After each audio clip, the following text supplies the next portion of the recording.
I always thought I had a progressive marriage. Jack wasn't one of those possessive types. He didn't check my phone, never asked where I was going, and always treated me with respect. That used to be enough for me. Until Mary got in my head. Mary was bold in ways I never dared to be. She called it feminine marriage, a philosophy where the woman leads with emotion and sensuality, not submission. She said traditional roles were dead, and monogamy was just another cage. At first I laughed it off, but the way she lived, confident, free, desired, it pulled something out of me. She told me I was wasting my best years with a man who worshipped me like a goddess but got nothing in return. We spent hours sipping wine, dissecting our marriages. Her words were honey-laced poison. You're married, not owned. You deserve to explore. If he really loves you, he'll let you. At first I resisted, but Mary planted seeds that bloomed into a fantasy of power and freedom. She made it sound brave, revolutionary even. She said I'd come out on the other side stronger and more connected with Jack. That this phase would only deepen our bond. So I crafted my speech, practiced it in the mirror, chose the moment, after dinner on a quiet Thursday when the kids were with my sister for the weekend. Jack had grilled steaks. I handed him a cold beer and sat across from him, legs folded neatly, voice calm. There's something I want to talk about, I began, heart pounding like I was confessing a crime. I've been doing a lot of thinking lately about us, and I want to try something. He looked up, chewing slowly, the way he always did when something serious was coming. I think we need an exploration phase, I said. I want to experience other men just for a while.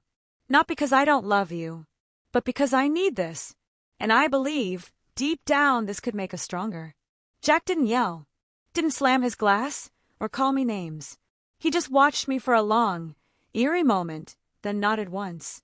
So, you want to sleep with other men? While we're married? Yes, I said, prepared for a battle. Just for a while. It's part of something I'm working through. Another pause. Then he said, You know how I feel about that. I do, I whispered. He stood up, carried his plate to the sink, rinsed it. I won't stop you, he said over his shoulder. But know this, you don't get to control what happens after.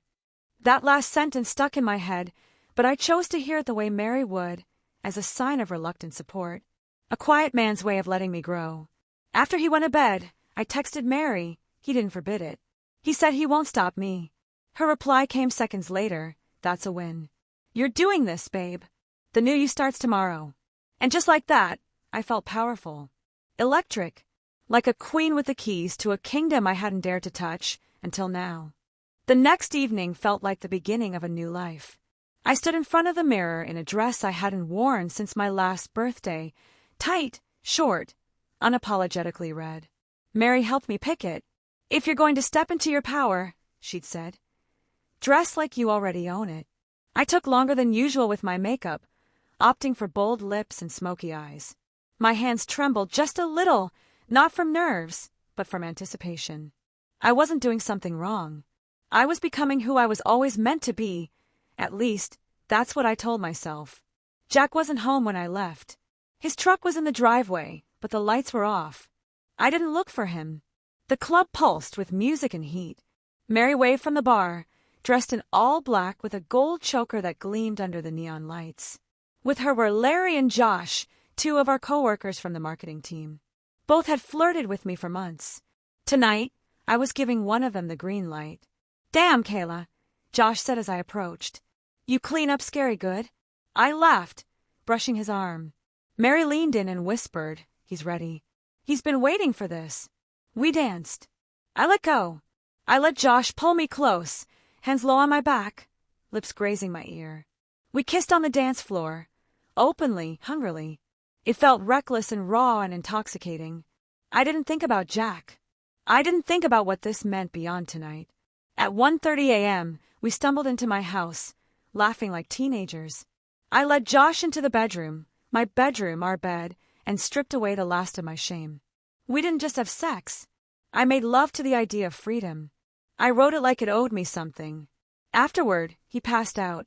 I lay beside him in the dark, heart still racing, and noticed something strange. The closet door was wide open. Jack sighed, empty. His flannel shirts, his hiking boots, Even the cigar box where he kept spare keys and coins, gone. I walked into the kitchen. No coffee pot. No cereal bowl in the sink. No post-it notes with his lazy scrawl on the fridge. I opened the garage. His tools were gone. His truck was still outside, but the keys were missing. I felt a flicker of something I didn't want to name. Still naked, I crept back into the bedroom and stared at the ceiling. He wouldn't really leave. Not Jack. He was solid. Predictable. Safe. Mary texted as if on cue. He's bluffing. Trust me. This is a test. Hold your ground. I wanted to believe her.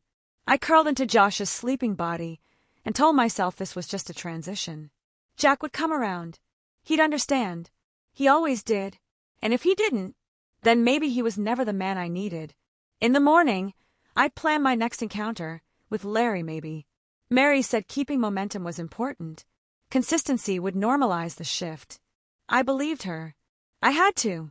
Because if I stopped to question what I was doing, or why Jack's side of the bed felt cold, I might start to feel something like regret. And I wasn't ready for that. The sunlight crept in through the blinds, casting sharp angles across the room.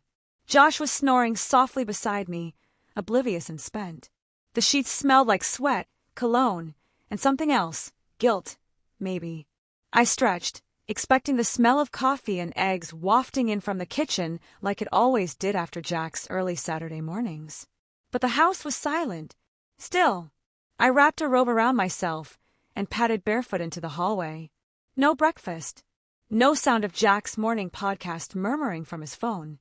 No faint scrape of his razor against the sink. Just absence. At first, I thought maybe he'd gone for a walk to clear his head. But the coffee pot was missing from its usual spot. I opened the cabinet above the stove. His favorite mug, the one with the faded "Best Husband Ever" lettering, was gone too. The unease started in my stomach and crawled upward. I checked the bedroom closet again. Still empty. The dresser, his drawers barren. Even the small things were missing.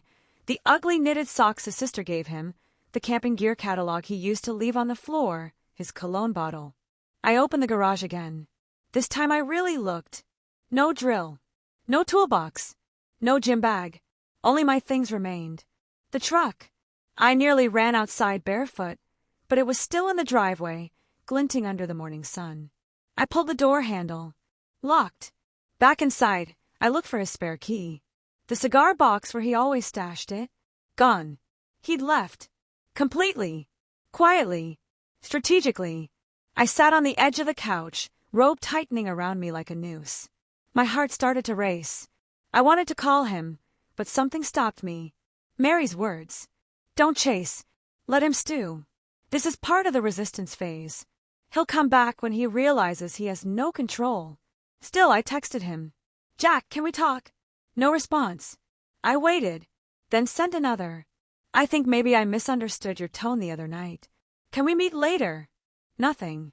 By noon, Josh had showered and left, blissfully unaware that the man whose house he'd invaded had executed a flawless disappearance act. I stared at the fridge, where Jack had once posted a quote that used to annoy me. Sometimes silence is the loudest scream. I hadn't understood it then. Now it roared. Mary called in the afternoon. You cannot panic, she said, as if she were reading my mind. This is exactly how they push back. Stay calm. Don't message him again. Let him feel the loss. He took everything. I whispered. Good. Let him. He thinks that's power. But silence is your power now. I nodded, robotically, but something cracked in me. Jack wasn't yelling. He wasn't demanding. He wasn't even trying to fight. That terrified me more than any argument could. I spent the rest of the day cleaning a house that no longer felt like mine. By evening, I opened a bottle of wine and scrolled through pictures on my phone. Smiles I hadn't appreciated, small moments I'd forgotten. Jack, holding my hand in a hospital room when I miscarried. Jack, asleep on the couch with our dog. Jack, beaming as he painted the nursery. I later insisted we turn into an office. I scrolled further until I couldn't anymore. And then, I poured another glass. Just like Mary said, stay strong. Don't let him think he can control the narrative. But for the first time, I wondered if I had misunderstood the entire story from the beginning. The following week, I buried myself in work. At least there, Things felt simple. Numbers. Deadlines. Dead eyes in meetings. Josh and Larry still flirted, still smirked across conference tables. They seemed completely unfazed by the fact that our group had devolved into some kind of unofficial office polycule. Mary was proud. "You're finally living for yourself," she said during our lunch break, legs crossed, manicured nails tracing the rim of her wine glass. "Let Jack ghost. He's a relic of the old model. You're evolving." I wanted to believe her, but every night the silence at home felt heavier. My phone remained painfully quiet, except for Mary's motivational texts and the occasional suggestive message from Josh. Then Wednesday came. It started as a normal morning.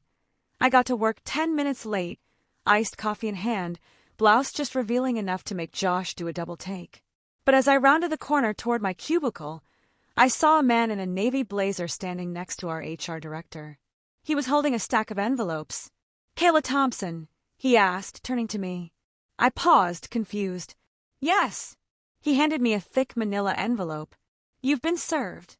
Behind me, I heard Mary curse under her breath. She and Larry had both been handed envelopes, too. I tore it open right there. Inside was a neatly typed, emotionally sterile declaration. Petition for divorce, Jack Thompson versus Kayla Thompson. But that wasn't the worst of it. There were photos, still frames from security footage, screenshots of text messages between me and Josh, even time-stamped email logs from my company account, all neatly cataloged, indexed, and watermarked with a notary seal. Jack had known. He had known everything. And then I saw the bomb. An official complaint addressed to our company's HR department and board. A formal accusation of gross misconduct and ethical violations. My name. Josh's. Larry's. Mary's. We were all named. Minutes later, an all-staff email hit every inbox. Due to an ongoing internal review, all staff are reminded to comply with conduct policies effective immediately. By lunchtime, half the office knew. I heard whispers in the hallway. "That's her, the wife who cheated on her husband with coworkers. Got served here." The stares burned through my skin. Josh couldn't even look at me. Mary tried to play it cool. "They can't fire us over this. They'd be sued." But I could see it in her eyes, panic. Larry didn't show up the next day. Josh stopped texting. And I sat at my desk pretending to work as my inbox filled with emails from HR requesting statements and scheduling interviews. The dream had shattered. The empowerment, the boldness, the feminine marriage glow. It all felt like a rotten joke. Jack hadn't just left. He'd planned. He'd gathered receipts, waited, and struck in a way that made my blood run cold. No confrontation. No raised voices. Just silence. And then annihilation. When I got home that night, the walls seemed thinner. The house felt stripped. Not just of Jack, but of dignity. Mary called again, but I didn't answer. I poured a drink and stared at the manila envelope. He didn't stop me. He let me ruin myself. The company moved quickly. By Monday, the HR director had been replaced with a compliance consultant. The break room suddenly had a camera in the corner. Our calendars were wiped clean. All non-essential social gatherings during work hours were suspended. They didn't name names in the internal memo, but everyone knew. And I was the face of it all. I tried to act unfazed, arriving early, dressing sharper than ever, even managing a smile or two, but my hands trembled when I typed. Josh kept his distance. Larry was reassigned to another branch, effective immediately. Mary strutted through the hallways like she still ran the place, but the shimmer had dulled behind her eyes. Then came the second envelope.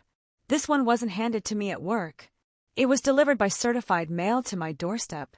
The return address said Law Offices of Weston and Gray. Inside was a thumb drive. I plugged it into my laptop. A single folder. Labeled.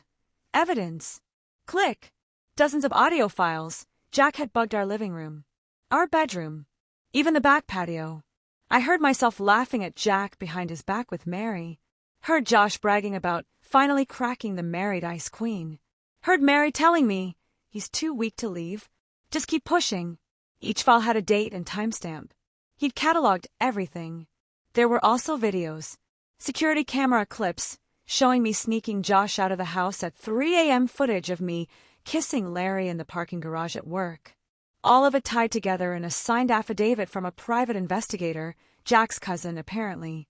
The final document was brutal.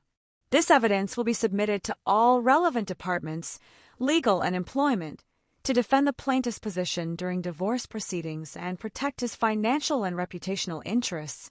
Translation: you want war? Here's fire. I sat on the floor, back against the wall, thumb drive still in my laptop, shaking. I tried calling Jack's number. Blocked. His email. Returned undeliverable. I texted his sister. No reply. Even his mother, who once sent me Christmas cookies, left me on read. I started to spiral, poured myself another drink. Then another. By the time the sun dipped behind the rooftops, I was screaming into a pillow, smashing a wine glass in the sink, pacing in circles. I checked Facebook. His profile was gone. On Instagram, his account was wiped clean. Every post, every photo of us vanished. Gone. Just like that. A week later, I heard from an old friend. Jack sold the house, she texted. I saw it listed online. Already under contract. My breath hitched. He wasn't just leaving me. He was erasing me. Mary tried to cheer me up with a healing night, inviting me to some tantric group therapy orgy she'd heard about in the city. I told her to go to hell. I thought this was what you wanted, she snapped. No, I muttered. I wanted control. I wanted Jack to stay. I wanted him to need me through it. I hung up. For the first time since it began, I said it aloud. I lost him. And for the first time, I meant it. It took me months to unclench from the storm I'd created. The house was gone. My job barely hung on by a thread. I'd been demoted quietly, shifted into a back office position where no one made eye contact. HR never said the words, sexual misconduct, but the air around me was thick with it. Josh quit. Mary insisted she had a new opportunity lined up, but I later found out she'd been pushed out. Corporate called it voluntary transition. None of it mattered. Jack was gone. I tried to move forward, dated a man who managed a brewery, slept with a yoga instructor who lived in a van. Let Mary talk me into a couple's retreat in Tulum with a pair of married swingers. But every time I looked into someone else's eyes, I saw his, steady, unreadable, already lost to me. It finally broke one Tuesday night. I was alone, drunk, scrolling through old texts, the ones he'd sent me years ago when we were still soft with each other, when we believed in mornings together, not silent dinners and manila envelopes. A photo caught me off guard. Jack building our bookshelf, face streaked with sweat, laughing as I teased him for putting the side panels on backwards. He looked like home. And I realized I didn't just ruin a marriage. I betrayed a man who would have carried me through fire if I'd only stood still. That night I wrote the email. Not to explain, not to justify, but to beg. Jack, I won't pretend to deserve forgiveness. I don't. But if you'll have me back in any way, even as your servant, your prisoner, your ghost, I will do anything. No men, no friends, no pride. I will live in silence if that's what you need. I will wear whatever you say. I will obey. I will kneel. I will suffer if it means being near you.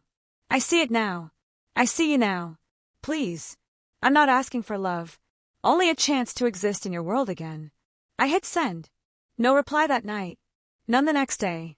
I assumed it was another goodbye I'd have to swallow. But 3 weeks later, I received a plain, white envelope in the mail. No return address. Inside was a key, a list of rules, and one sentence. If you step through my door again, you'll never speak unless spoken to. My hands shook. I pressed the key to my lips. Jack wasn't offering love. He was offering ownership. And I said yes, because after everything I destroyed, I didn't deserve to be a wife. But I could still be his. 2 years have passed since the night I walked back through Jack's door. The house is different now, painted a muted gray, stripped of photos, stripped of softness. My old clothes are gone. I wear what he tells me. Plain skirts, loose tops, hair tied back, makeup only when he orders it. I live under rules I once would have called barbaric. No phone without permission, no leaving the house except for work or errands he's approved, no social media. On Sundays, he locks my phone and places the key on the mantel, a silent reminder of what I lost. And yet, every morning, I wake up next to him. Jack sleeps on his side of the bed, breathing steady. I reach for his arm, not daring to touch until he gives a small nod. Then I press my lips to his wrist, a ritual we've developed. My penance. My greeting. He doesn't hit me, but there is discipline. A wooden paddle on the dresser. A ledger where I record infractions, and he records punishments. Weekly spankings, sometimes harder than I expect. A stainless steel chastity belt that locks with a tiny brass key. I wear it every day except when he says otherwise. And other women. That was part of his conditions from the start. He brings them home sometimes. College students, divorcees, a traveling nurse once. They sit at our table while I serve drinks. Later, he takes them to the bedroom. Sometimes they look at me with pity, sometimes they don't look at me at all. At first it gutted me. Then, slowly, it became the price I pay to be here. A quiet kind of mercy. I tell myself this isn't degradation but devotion. That my penance has purpose. Sometimes, when he's finished with someone else and they've left, he sits with me on the porch. He doesn't say much, but he lets me lean my head on his shoulder. He'll stroke my hair absently, like he used to before all this. Those moments keep me alive. I don't pretend we're equals anymore. I don't pretend I'm free. I've stopped using words like power and exploration and liberation. I've learned a new vocabulary: obedience, restitution, patience. It's strange. In losing everything, I found a kind of peace. Not happiness, not the giddy rush Mary promised me, but a stillness. The stillness of consequence. When coworkers whisper about me now, I let them. When I pass Jack's new women in the hallway, I nod. When my sister asks why I stay, I tell her the truth. Because I broke something only he can decide to fix. This is my new normal. My penance. My life. Mary used to gloat about how she'd never get caught. Even as my life imploded, she sipped cocktails and posted curated selfies with captions about divine feminine energy. She told me Jack's conditions were pathetic male revenge, and that I was weak for submitting. But a year into my penance, the whisper started. Harold, Mary's quiet, stoic husband, had been moving like Jack once did in silence. While Mary was busy preaching liberation to whoever would listen, Harold was combing through bank records, phone bills, and hotel receipts. He'd hired a forensic accountant. He'd recorded her late-night calls to lovers. I didn't know any of this until it broke. One rainy afternoon, I got a text from a mutual friend. Turn on the news. Mary's name. The headline scrolled across the bottom of the screen. Local couples' public divorce battle reveals hidden assets, infidelity, fraud. Harold had filed for divorce and liquidation of joint property. He drained their savings into a separate trust. Their cars were gone. Her name was being dragged through court filings like a mud-soaked rag. The photos of her, once flawless, showed her leaving a courthouse with smudged mascara, clutching a paper bag of belongings, no designer purse in sight. I watched silently, feeling something that wasn't quite joy and wasn't quite sorrow. Maybe vindication. Maybe proof that the universe, or at least men like Jack and Harold, kept score. That night, Jack brought home a woman from his gym. I cooked for them, served wine, cleared the plates. Later, after she left, he sat beside me on the porch. I didn't expect him to speak. But he did. She got what she wanted, he said quietly, looking out at the dark yard. Mary, I asked. He nodded. You both did. I turned to him. Did we? He didn't answer. Instead, he put his hand on the back of my neck. Not rough, not soft, just there. A signal that for tonight, at least, I could rest my head against his chest. I closed my eyes, breathing in the familiar scent of him. This wasn't the life I'd imagined when I told him about my exploration phase. It wasn't freedom. It wasn't love the way it used to be. But it was a life he still allowed me to share. And after everything I'd burned down, that was more than I'd ever expected to have again. Sometimes I think about running, about starting fresh. But then I remember the look in his eyes when he handed me that first key. The stillness of his silence. The justice of it all. Betrayal breeds ruin. I've seen it. I've lived it. Mary's living it now. Remorse breeds something else. Not forgiveness. Not really, but survival. Painful, raw survival. And so I stay.